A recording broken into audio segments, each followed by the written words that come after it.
Shalom semuanya. Tahun 2025 adalah tahun penuaian, the year of harvest. Ayat emasnya adalah Ulangan 11 ayat 13 dan 14 dan Yohanes 4 ayat 35. Kalau kita menyelidiki ayat-ayat yang merujuk pada penuaian atau harvest, maka terdapat beberapa jenis tuaian, yaitu yang pertama, tuaian jiwa-jiwa yang terhilang dan membutuhkan pemulihan hubungan. Yang kedua, tuaian perluasan kerajaan Allah. Yang ketiga, tuaian berkat rohani dan jasmani. Yang keempat, tuaian hidup yang berbuah atau buah roh. Yang kelima, tuaian hidup yang kekal. Dan yang keenam, tuaian di bumi yang mengalami murka Allah. Saya percaya ke depan ini, Tuhan akan berbicara tentang hal-hal di atas. Mengenai target penyelesaian amanat agung tahun 2033, Tuhan mulai membukakan pengertiannya pada waktu Global Council Empower 21 meeting di Hawaii tahun 2013. Tuhan memberikan visi. Setiap orang, everyone, akan mendapatkan kesempatan untuk berjumpa secara autentik dengan Tuhan Yesus melalui kuasa dan hadirat Roh Kudus pada Pentakosta 2033. Terus terang kita semua bingung, termasuk Billy Wilson dan saya sendiri. Beberapa bulan setelah itu Billy Wilson ke Manila dan dia hadir di konser Planet Shakers dengan memakai baju berwarna merah. Tiba-tiba pimpinan Planet Shakers, yaitu Neil Smith, menyuruh berhenti. Dan dia bilang, ada pesan Tuhan untuk orang yang berbaju merah. Dia berkata, saya tidak kenal Anda, saya tidak tahu siapa Anda, tetapi Tuhan katakan, Anda harus berpikiran besar. Terus terang Billy Wilson kaget mendengar nubuatan itu. Karena selama ini dia berpikir, bagaimana ini bisa terjadi? Ternyata untuk itu perlu punya pikiran besar. Kepada saya, Tuhan memberikan pengertian tentang tahun 2033 ketika bulan Mei 2022 diadakan World Prayer Assembly atau WPA secara hybrid di SICC Tower lantai 11. Ada 3 orang yang berbicara secara online di mana mereka semua berbicara tentang tahun 2033. Mereka adalah Billy Wilson, aliran Pentakosta, Rick Warren dari aliran Baptis, dan Nicky Gamble dari aliran Anglican. Tiba-tiba Tuhan memberikan pengertian kepada saya. Dan saya berkata, I got it. I got it. Nah, bulan Juli 2022, yaitu 2 bulan setelah pelaksanaan BPA tadi, waktu memulai renovasi Azusa Street Prayer Tower, saya bersaksi tentang hal itu. Di situ hadir Billy Wilson, Tim Hale yang saat itu menjabat sebagai Ketua Umum Church of God, dan mereka pun menyambut baik kesaksian tersebut. Saya percaya ini merupakan konfirmasi bagi kita. Nah, setelah itu, bulan Desember 2022, Billy Wilson dan Rick Warren mengumpulkan sekitar 26 orang pemimpin, kepala-kepala kegerakan dari kelompok-kelompok oikumene di New York untuk menyusun suatu pernyataan tentang panggilan kepada gereja sedunia untuk masuk ke dalam upaya penyelesaian amanat agung tahun 2033. Dikatakan, kita percaya bahwa dekade menjelang tahun 2033 akan menjadi dekade yang tidak pernah terjadi sebelumnya. Dan penginjilan kepada semua orang, everyone di atas bumi akan terjadi. Setelah pertemuan itu, maka bulan Juli 2023, Empower 21 mengadakan kongres di Amsterdam dengan tema Everyone. Kemudian itu dilanjutkan dengan kongres Empower 21 Everyone Asia di SICC Indonesia pada tanggal 3 sampai 5 Juli 2024 dengan tema reaching every person on earth. Hari-hari ini banyak organisasi dan aliran Kristen termasuk Katolik karismatik yang meyakini target untuk menyelesaikan amanat agung adalah tahun 2033. Ternyata kepada saya, Tuhan tidak berhenti hanya tentang penyelesaian amanat agung tahun 2033 saja. Tetapi Tuhan memberikan pengertian dari Matius 24 ayat 14. Jadi waktu murid-muridnya bertanya tentang tanda kedatangannya yang kedua dan akhir dari dunia ini, Tuhan Yesus menjawab salah satunya yang terdapat dalam Matius 24 ayat 14. Injil kerajaan ini akan diberitakan di seluruh dunia menjadi kesaksian bagi semua bangsa. Sesudah itu barulah tiba kesudahannya. Jadi setelah Injil diberitakan di seluruh dunia menjadi kesaksian bagi semua bangsa. Atau dengan kata lain, kalau amanat agung sudah selesai. Sesudah itu barulah tiba kesudahannya.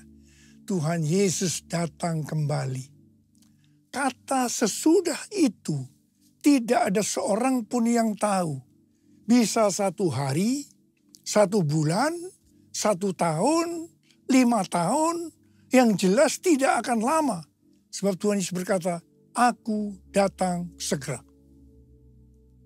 Saya tidak pernah berkata, Tuhan Yesus pasti datang tahun 2033. Itu tidak alkitabiah. Yang saya katakan, Tuhan Yesus bisa datang tahun 2033. Itu alkitabiah. Karena kedatangan Tuhan Yesus bisa sewaktu-waktu. Kita harus senantiasa berjaga-jaga dan berdoa. Orang yang merindukan kedatangannya pasti berjaga-jaga dan berdoa.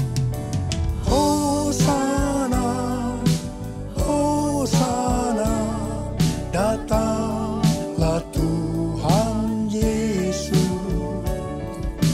Hosana, Hosana, ku merindukanmu. Ku merindukanmu. Ku merindukanmu.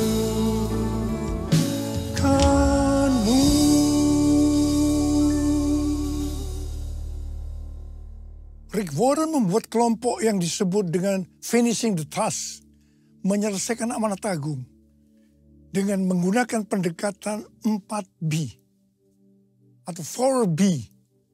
B pertama, Bibles. Jadi dikatakan kami ingin semua orang percaya di bumi memiliki akses kepada Injil yang diterjemahkan ke dalam bahasa yang ada dalam hati mereka. Jadi artinya Alkitab diterjemahkan ke semua bahasa. B yang kedua, believers. Kami ingin memperlengkapi setiap orang percaya agar secara pribadi bisa bersaksi tentang Yesus. B yang ketiga, bodies of Christ. Kami ingin semua gereja mendukung dan menanam gereja di area yang belum ada gereja. Dan yang keempat, B yang keempat, breakthrough prayer. Kami ingin semua orang di bumi yang belum kenal Yesus didoakan oleh orang yang sudah kenal Yesus. Rick Warren waktu menyelidiki tentang penyelesaian amanat agung mengatakan bahwa sejak 1000 tahun yang lalu, meskipun banyak pria dan wanita hebat yang dipakai Tuhan, tetapi belum bisa menyelesaikan amanat agung. Dia meneliti, terutama selama COVID-19, melalui bacaan-bacaan tentang amanat agung. Ternyata sejak 500 tahun terakhir, yaitu sejak reformasi, gereja belum bisa menyelesaikan amanat agung. Kenapa? Jawabannya, karena tidak ada upaya untuk melibatkan seluruh gereja. Dalam hampir di setiap kesempatan untuk membawa Injil ke seluruh dunia, hanya dipimpin sekelompok kecil orang kulit putih dari barat. Mereka tidak memobilisasi seluruh gereja Kristus. sehingga mereka tidak mampu melakukan. Dan Rick Warren berkata bahwa target untuk menyelesaikan amanat agung adalah tahun 2033. Puji Tuhan, ada gerakan penginjilan dunia yang dimulai tahun 1974 melalui Kongres Lausanne di Swiss. Temanya, biarlah bumi mendengar suaranya. Mereka menyerukan slogan seluruh gereja untuk membawa seluruh Injil ke seluruh dunia. The whole church to take the whole gospel to the whole world. Kongres perdana ini dipimpin oleh Billy Graham dan John Stott.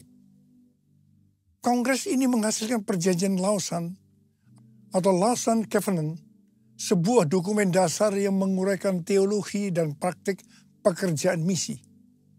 Dokumen ini secara luas dianggap sebagai misi yang paling penting yang dihasilkan di era Protestan. Dengan demikian, dokumen ini berfungsi sebagai pemersatu dan pendorong penginjilan dunia di era sesudah tahun 1974. Sesudah itu, Kongres Lausanne ini dilanjutkan di Manila, Filipina, tahun 1984 dengan tema Beritakanlah Kristus sampai Dia datang. Setelah itu Kongres Lausanne di Cape Town, Afrika Selatan, tahun 2010 dengan tema Kristus Pendamai Kita. Selama ini, Kongres Lausanne hanya diwakili oleh aliran Protestan. Tetapi pada Kongres Lausanne yang keempat di Seoul, Korea Selatan, pada September tahun 2024 yang lalu, aliran Pentakosta dan karismatik ikut bergabung melalui Pentecostal World Fellowship dan Empower 21. Temanya, Let the Church Declare and Display Christ Together. Biarlah gereja mendeklarasikan dan menampilkan Kristus bersama-sama. Dihadiri oleh 5.394 peserta mewakili 200 negara dan wilayah. Selain itu sekitar 2.000 peserta virtual di lebih dari 100 negara bergabung dalam kongres secara online. Saya mendapat undangan juga mewakili Empower 21 dan saya memilih sebagai peserta secara online. Declare Christ atau mendeklarasikan, memberitakan Tuhan Yesus adalah aspek utama dari iman Kristen dengan cara memberitakan siapa pribadi Yesus Kristus, kasih-Nya, anugerah-Nya, dan perbuatan-perbuatannya kepada seluruh umat manusia, everyone. Display Christ atau menampilkan Kristus artinya mewujudkan sifat-sifatnya, karakternya, dan ajarannya dalam kehidupan sehari-hari lewat gaya hidup kita. Menjadi garam dan terang, hidup yang berprestasi, hidup yang berbuah, hidup yang menjadi berkat. Dengan cara ini, maka kita akan disebut murid Kristus. Dan mereka yang melihat kita akan memuliakan Bapa yang di sorga. Ini yang harus kita lakukan untuk menyelesaikan amanat agung tahun 2033. Haleluya! Bumi penuh kemuliaan-Nya, bumi penuh kemuliaan-Nya, bumi penuh kemuliaan-Nya. Sucilah Tuhan, sucilah Tuhan, sucilah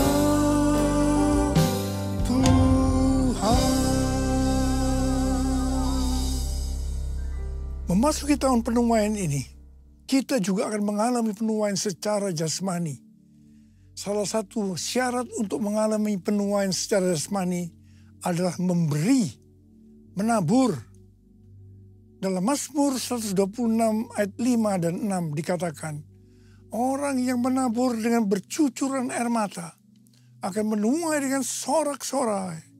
Orang yang pergi dengan menangis sambil membawa kantong benih pasti pulang dengan sorak-sorai sambil membawa berkas-berkas gandumnya. Di sini jelas dikatakan pada saat kita dalam kesusahan secara finansial, justru kita harus menabur supaya menuai dengan bersorak-sorai sambil membawa berkas gandumnya atau berkat-berkatnya. Hal ini juga yang dilakukan oleh Ishak. Pada waktu terjadi kelaparan, Ishak pergi ke Gerar kepada Abimelekh, raja orang Filistin. Ishak tinggal di Gerar setelah Tuhan menyuruh dia tinggal di situ. Sesuai dengan Kejadian 26 ayat 12 dan 13. Ishak menabur di tanah itu. Dan dalam tahun itu juga ia mendapat hasil 100 kali lipat. Ia diberkati Tuhan. Orang ini menjadi kaya, makin lama makin kaya. Sehingga ia menjadi kaya raya. Pada masa kelaparan, benih yang ditabur pasti persediaan untuk makanannya. Jadi waktu Ishak menabur, pasti dengan bercucuran air mata. Dia tidak tahu kapan kelaparan akan berakhir. Ishak menabur di tanah yang ditentukan oleh Tuhan. Hasilnya, Tuhan memberkati Ishak sehingga ia menjadi kaya. Makin lama makin kaya, hingga ia menjadi kaya raya. Haleluya! Dalam 2 Korintus 9 ayat 6 dan 7 dikatakan, perhatikanlah ini, orang yang menabur sedikit akan menuai sedikit juga. Dan orang yang menabur banyak akan menuai banyak juga. Hendaklah masing-masing memberi menurut kerelaan hatinya. Jangan dengan sedih hati atau karena paksaan. Sebab Allah mengasihi orang yang memberi dengan sukacita. Sehubungan dengan berkat atau kekayaan yang Tuhan berikan kepada kita, maka ada 3 macam teologi. Yaitu yang pertama, teologi kemiskinan. Yang kedua, teologi kemakmuran. Yang ketiga, teologi penata layanan. GBI menganut teologi penata layanan. Dalam hal memberi, prinsip teologi kemiskinan adalah karena kewajiban. Bisa jadi tidak rela, sedih karena terpaksa.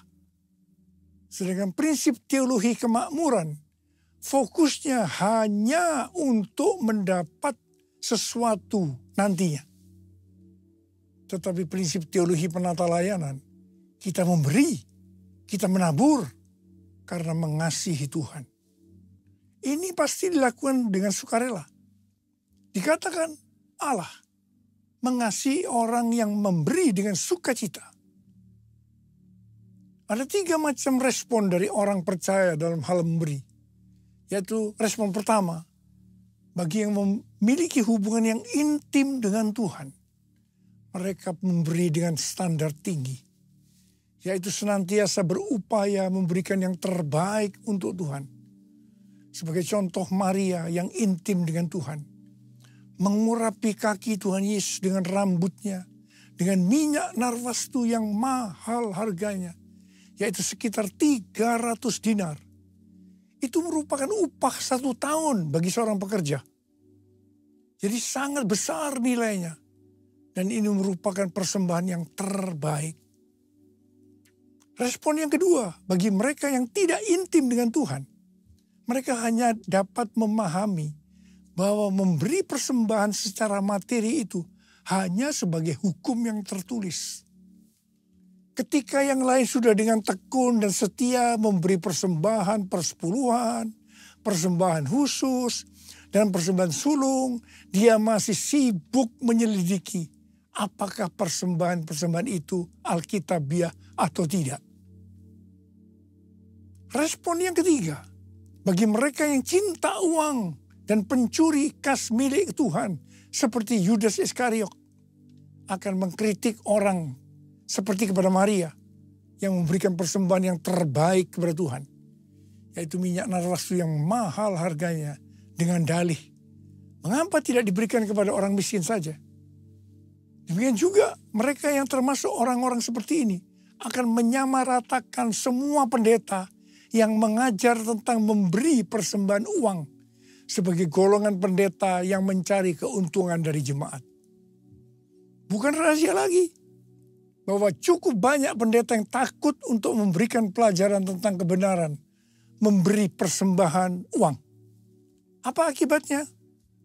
Akibatnya baik pendeta itu maupun jemaatnya gagal untuk menerima berkat yang terbaik yang Tuhan sediakan. Kesimpulannya, memberi persembahan materi dalam kemurahan hati hanya dilakukan oleh orang-orang yang hidupnya intim dengan Tuhan. Orang yang benar-benar mengasihi Tuhan.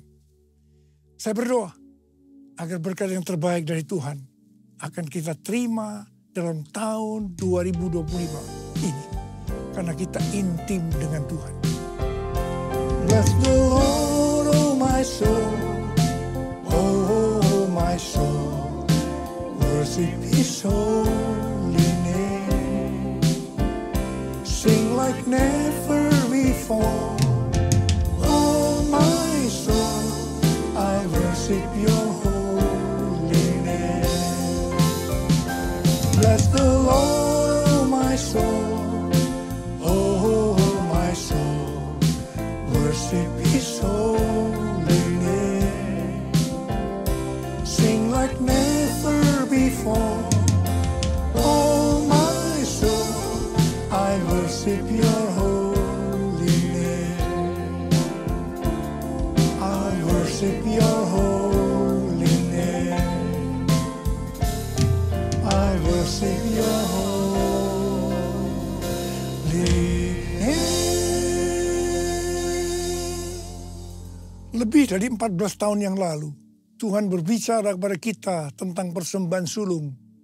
Dari Amsal 3 ayat 9 dan 10 yang berkata, muliakanlah Tuhan dengan hartamu dan dengan hasil pertama dari segala penghasilanmu. Maka lumbung-lumbungmu akan diisi penuh sampai melimpah-limpah. Dan bejana pemerahanmu akan meluap dengan air buah anggurnya. Sesuai dengan referensi dari catatan Amsal 3 ayat 9 dan 10 dari The Apologetic Study Bible dan catatan Alkitab Penuntun Hidup Berkelimpahan dari Life Application Study Bible versi Injili, maka yang dimaksudkan dengan persembahan sulung adalah hasil pertama yang merupakan hasil terbaik secara kualitas dan kuantitas. Hasil pertama dari gaji kita, bukan sisa-sisa. Persembahan sulung untuk tahun 2025 adalah seluruh penghasilan yang didapatkan pada bulan Januari 2025 yang diberikan pada bulan Februari 2025. Dalam Alkitab, Tuhan Yesus sendiri yang menyinggung tentang memberikan persembahan dari seluruh penghasilan seorang janda miskin dalam Markus 12 ayat 41 sampai dengan 44. Pada suatu kali, Yesus duduk menghadapi peti persembahan dan memperhatikan bagaimana orang banyak memasukkan uang ke dalam peti itu. Banyak orang kaya memberikan jumlah yang besar. Lalu datanglah seorang janda yang miskin dan ia memasukkan 2 uang tembaga, yaitu uang receh terkecil. Yesus memanggil murid-muridnya dan berkata kepada mereka, sesungguhnya aku berkata kepadamu, janda miskin ini memberi lebih banyak daripada semua orang yang memasukkan uang ke dalam peti persembahan.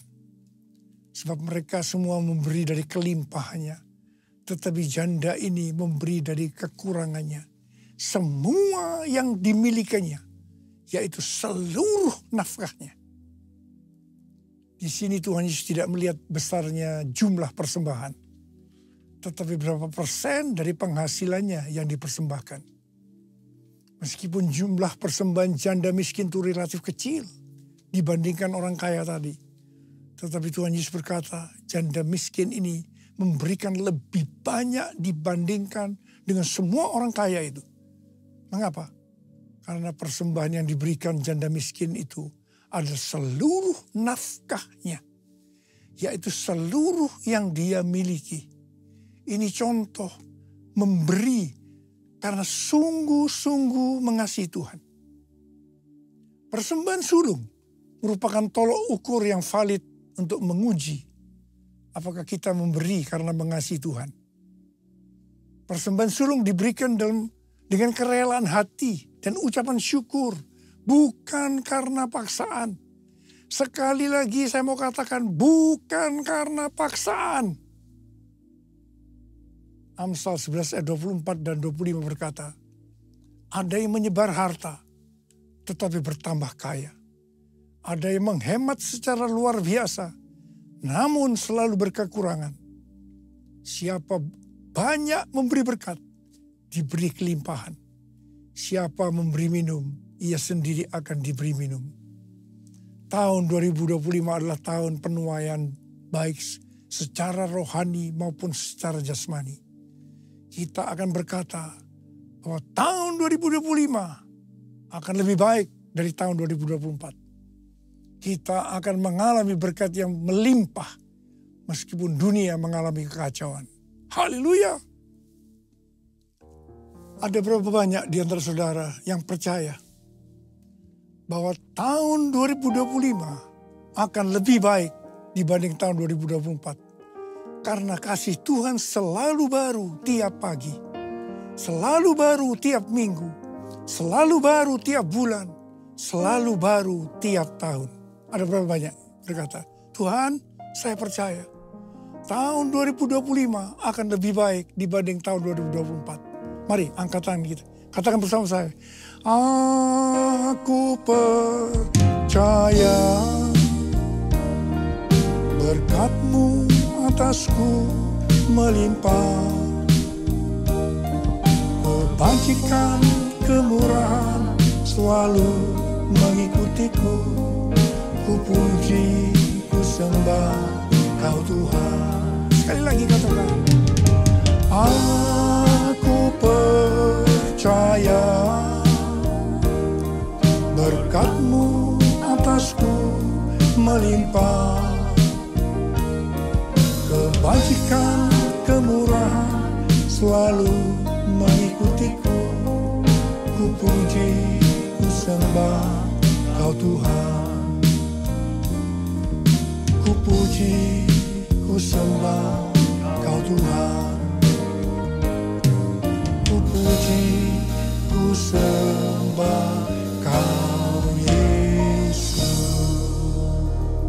Mari angkat tangan kita di hadapan Tuhan. Berbahasa roh.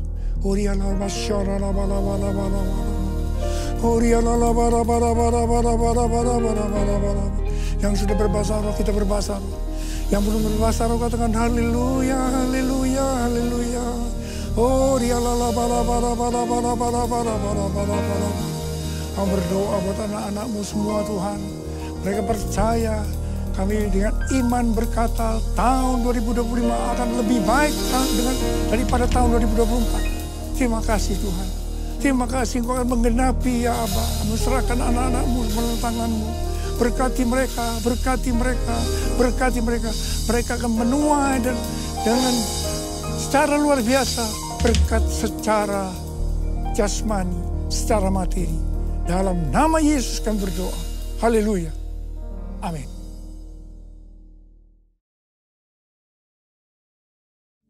Kita akan memasuk dalam perjamuan kudus. Kita akan mengingat ayat ini. Sebab setiap kali kamu makan roti ini dan minum cawan ini, kamu memberitakan kematian Tuhan sampai Ia datang. Perjamuan kudus adalah perjamuan Tuhan Yesus sendiri. Setiap kali kita masuk dalam perjamuan kudus, Tuhan Yesus selalu berkata, biarlah ini menjadi peringatan akan aku. Peringatan akan aku. Karena itu mari kita tundukkan kepala. Arahkan hati kita kepada kebaikan Tuhan. Saudara, mari. Bapa, siapakah kami sebelum kami mengenal Engkau? Kami semua orang berdosa. Upah dosa adalah maut, mati. Tapi Engkau yang tidak berdosa dijadikan dosa oleh karena kami semua. Engkau harus turun dari sorga mulia, mati, ganti kami dengan penderitaan yang luar biasa. Sungguh kalau kami pikirkan betapa baiknya Engkau Tuhan. Kau jadikan kami sebagai anak-anak-Mu Engkau berkati, Engkau bela, Engkau melindungi, Engkau menyembuhkan kami. Engkau juga menegur kalau kami salah, ya Aba. Itu Engkau, ya Aba. Tuhan Yesus akan memberkati kita melalui perjamuan kudus. Tapi Tuhan mau kita makan dan minum dengan cara yang benar. Karena itu masing-masing sekarang introspeksi. Lihat keadaan diri masing-masing. Jangan menyimpan dosa. Kalau ada dosa yang Tuhan ingatkan yang belum diselesaikan dengan Tuhan, langsung minta ampun. Minta ampun supaya diberkati. Supaya diberkati. Tuhan, Kau melihat anak-anak-Mu yang sedang berdoa, Tuhan. Ampuni kami, ampuni Tuhan, ampuni kami, ampuni. Layakkan kami untuk masuk dalam perjamuan kudus. Kami akan masuk dalam perjamuan kudus dengan hati yang penuh ucapan syukur. Dalam nama Yesus kami berdoa. Amin. Sekarang, mari angkat roti di tangan kanan kita tinggi-tinggi. Sebab apa yang telah kuteruskan kepadamu telah aku terima dari Tuhan. Yaitu bahwa Tuhan Yesus pada malam waktu Ia diserahkan mengambil roti. Dan sesudah itu Ia mengucap syukur atasnya.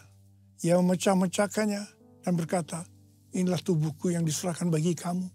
Perbuatlah ini menjadi peringatan akan aku.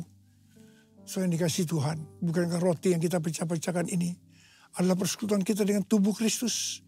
Mari kita makan dalam nama Yesus.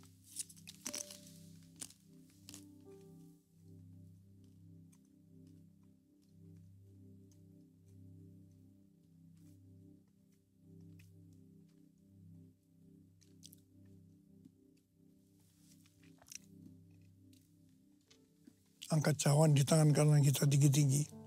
Demikian juga yang mengambil cawan sesudah makan lalu berkata, cawan ini adalah perjanjian baru yang dimeteraikan oleh darahku. Perbuatlah ini setiap kali kamu meminumnya menjadi peringatan akan aku. Saudara kasih Tuhan, bukankah cawan pengucapan syukur yang atasnya kita ucapkan syukur adalah persekutuan kita dengan darah Yesus. Mari kita minum dalam nama Yesus.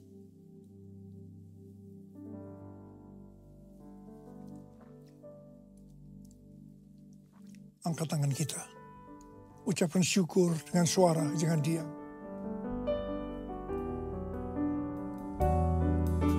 Tuhan terima kasih ya Tuhan, terima kasih. Terima kasih ya Tuhan, terima kasih. Bapa terima kasih. Terima kasih. Terima kasih. Angkat tangan saudara. Tuhan, Kau melihat anak-anak-Mu sedang angkat tangan. Engkau saat ini sedang menyembuhkan yang sakit. Engkau sedang membebaskan yang terikat. Engkau menghibur yang susah. Engkau menguatkan yang lemah. Memberikan pengharapan-pengharapan yang baru bagi yang datang negara putus pengharapan. Yesus Engkau baik. Engkau baik dan sangat baik mereka kami semua. Bapa terima kasih. Terima kasih ya Tuhan. Terima kasih, terima kasih, terima kasih. Tuhan terima kasih Tuhan. Urapi kami, terima pengurapan Tuhan, terima. Terima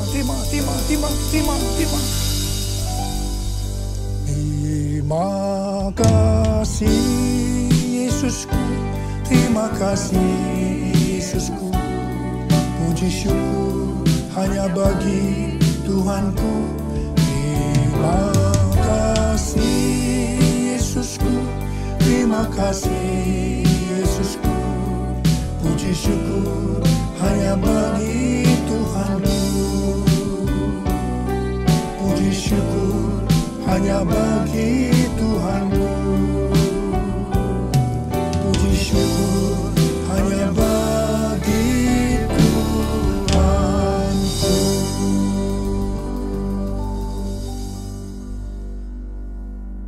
Sekarang terimalah berkat Tuhan.